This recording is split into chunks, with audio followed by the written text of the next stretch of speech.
In this course, we'll introduce the basic mechanisms for controlling an organization. We begin by defining organizational control and summarizing the steps in the control process. Then we'll discuss the balanced scorecard to measure performance and examine change in control. Organizational control refers to the systematic process of regulating organizational activities to make them consistent with the expectations established in plans, targets, and standards of performance. The essence of control is action which adjusts operations to predetermined standards, and its basis is information in the hands of managers. Thus, effectively controlling an organization requires information about performance standards and actual performance, as well as the actions taken to correct any deviations from the standards. A feedback control model can help managers meet strategic goals by monitoring and regulating the organization's activities and using feedback to determine whether performance meets established standards. Managers set up control systems that consist of 4 key steps. First, establishing standards. Second, measuring performance. Third, comparing performance to those standards. And fourth and finally, making corrections. Within the organization's overall strategic plan, managers define goals for organizational departments in specific operational terms that include a standard of performance against which to compare organizational activities. Standards should be defined clearly and precisely so that employees know what they need to do and can determine whether their activities are on target. Most organizations prepare formal reports for quantitative performance measurements that managers review daily, weekly, or monthly. Managers should take care, however, that they are not generating reports just because they have data to do so. These measurements should be related to the standards set in the first step of the control process, and the report should be designed to help managers evaluate how well the organization is meeting its standards. The third step in the control process is comparing actual activities to performance standards. When performance deviates from a standard, managers must interpret the deviation. Managers are expected to dig beneath the surface to find the cause of the problem.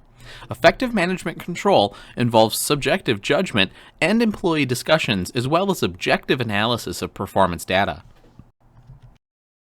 The final step in the control feedback model is to determine what changes, if any, are necessary. A current approach to organizational control is to take a balanced perspective on company performance, integrating various dimensions of control that focus on markets and customers as well as employees and financials.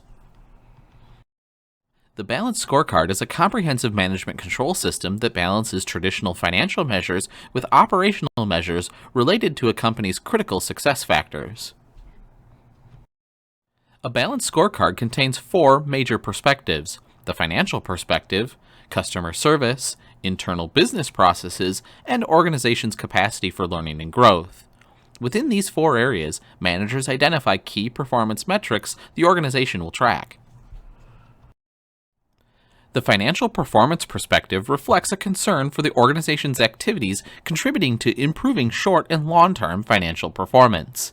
It includes traditional measures such as net income and return on investment. Customer service indicators measure information such as how the customers view the organization and customer retention and satisfaction. These data may be collected in many forms, including testimonials from customers describing service. Business process indicators focus on production and operating statistics.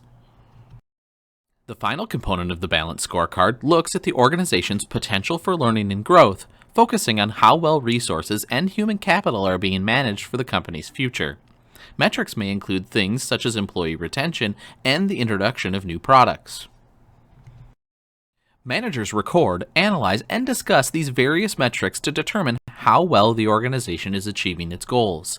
The balanced scorecard is an effective tool for managing and improving performance, but only if it's clearly linked to well-defined organizational strategy and goals. A manager's approach to control is changing in many of today's organizations. In connection with the shift to employee participation and empowerment, many organizations are adopting decentralized rather than hierarchical control processes.